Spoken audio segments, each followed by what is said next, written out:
When you have a concept and want to turn it into a game, the most common solution is to add stuff. Enemies, levels, quests, skill trees, achievements, collectibles. Anything that makes the game feel bigger, that makes it last longer. And that's not necessarily a bad idea. It gives the game more substance. It feels more complete, more like a real product. But too often, the original idea gets buried under all that bloat. And what you're left with is something that feels like every other game. Forgettable. But what happens when a developer makes the opposite choice? Instead of adding more, they choose to focus. Instead of playing it safe, they take risks. Well, you would get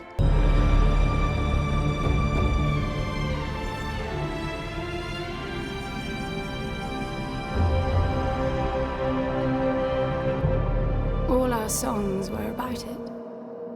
A magical place of life without end. A palace of untold wonders.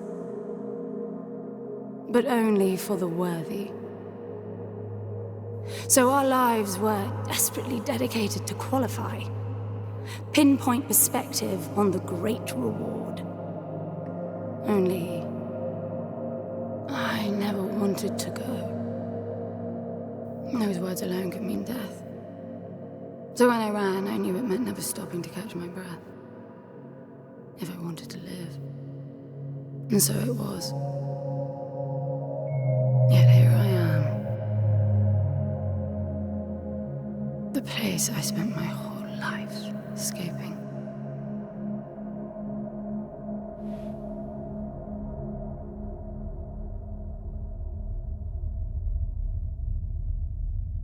I feel like shit. After 100 years in stasis, Anne wakes up. A young girl that has run away with a cube containing the soul of someone she wants to resurrect. To do that, she embarked on a long journey to find a planet rumored to hold the secrets of life and death. She's accompanied on a journey by London, the sardonic ship's AI, who is quite skeptical about the whole endeavor. So where is he? He?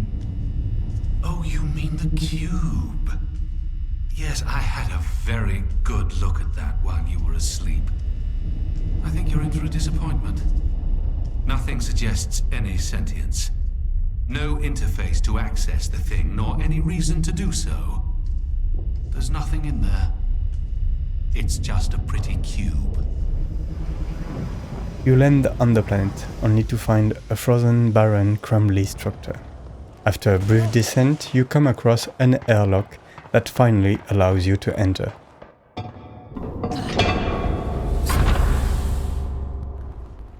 I'll be damned. Are you getting all this? I'm with you.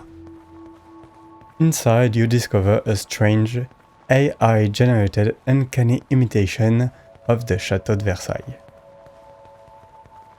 The palace has a twisted, backroom-like architecture, navigable only with enough agility.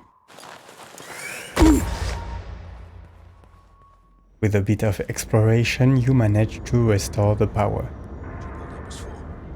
But something is wrong, because the palace begins to black out regularly.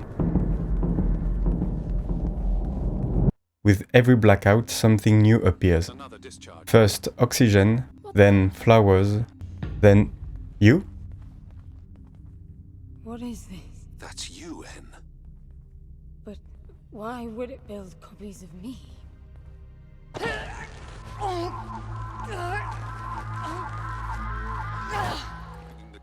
These doubles begins to multiply, so you learn to defend yourself. Then you quickly notice that every time you perform a new action, the palace registers it. What's that? It's creating weird imprints of me. How strange. As you continue your descent, you encounter more doubles, more advanced than the ones before, but strangely they don't cross the water to reach you. Until you do it yourself. And after another blackout, they gain the ability. They copy you. Every time the light is on, the palace registers your actions, and after a reboot, they can perform them. They echo your behavior. Yes. Echoes. That's exactly what they are.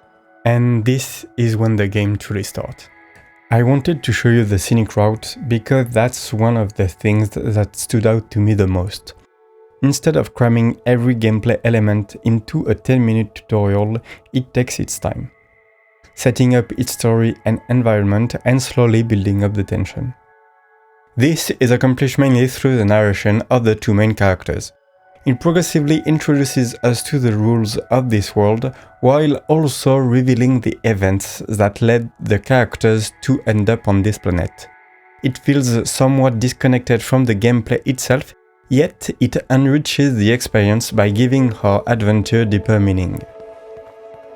That's a man cage. Do tell. You don't want to know. It's horrible. Then there's the art of the game, both visual and auditory, working together in perfect harmony. The blend of sci-fi and classical architecture gives the planet an otherworldly, almost 2001 A Space Odyssey-like atmosphere. And the electronic yet melodic soundtrack that accompanies your journey adds a sense of wonder while also giving it an eerie, almost fantastical feel.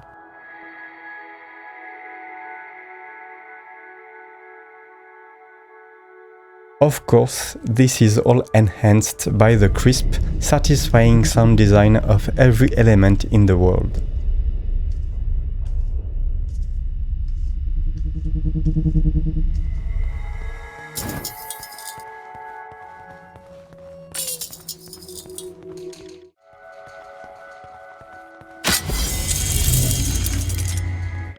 All of this complements the simplistic yet original gameplay, which is solid but admittedly start to feel lacking after a while. The concept is quite restrictive and the limitations become noticeable fairly quickly. At some point it starts to feel a bit repetitive, and near the end when they try to introduce a twist, it doesn't land quite as well as intended. It's imperfect, but it genuinely feels like they pushed the concept as far as they could with the budget they had. Because time and budget were the limitation that shaped nearly every choice the developers made. Narrating a story with just 2 voice actors is one of the most cost-effective and time-efficient solutions, but it's still incredibly well written and genuinely entertaining. Having repetitive-looking environments reusing the same assets is one of the most cost-effective and time-efficient solutions, but it's nonetheless beautiful and visually striking. Centering the game around a single enemy that shares the same model as the player character is one of the most cost-effective and time-efficient solutions. But that doesn't stop it from being fun and engaging. Every time they worked within their constraints without compromising the quality of the game. This intention can be seen in many small details throughout the game. The echoes mimic everything you do, not just gameplay actions. If you hit a tuning fork, they will do it too.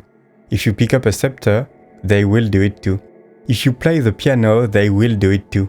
They don't need to do all of that, but they just act like you. You don't need to play the piano, but you do, so they do too. Speaking of the piano, since it's a castle, it makes sense that some levels feature one. And of course, you can interact with it. But depending on where you play it from, the pitch of the melody will change.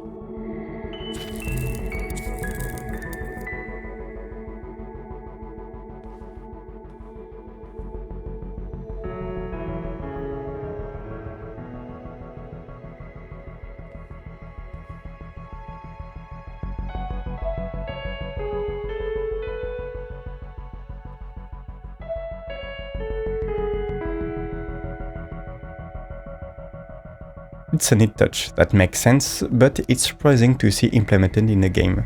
And in the same vein, the crosshair for the gun doesn't appear out of nowhere. It's actually your radar that rises up to guide your sight, making the entire game UI diegetic. Either way, this is the game's main menu, and I'm amazed by it. The way the light reflects in the eye is fascinating, and it fits perfectly with the overall vibe of the game. All of these little things might go unnoticed if they weren't there, but their presence is a huge testament to the developers' love for their game. And that's what makes it a truly worthwhile experience. Every element of the game complements the others, creating a more complete work of art. It's not a perfect game, but it has managed to become more than the sum of its parts. And over the years, it's turned out to be quite memorable. You should give it a try, because even if it's not your thing, there's really nothing quite like it. Thank you for listening. See you next time.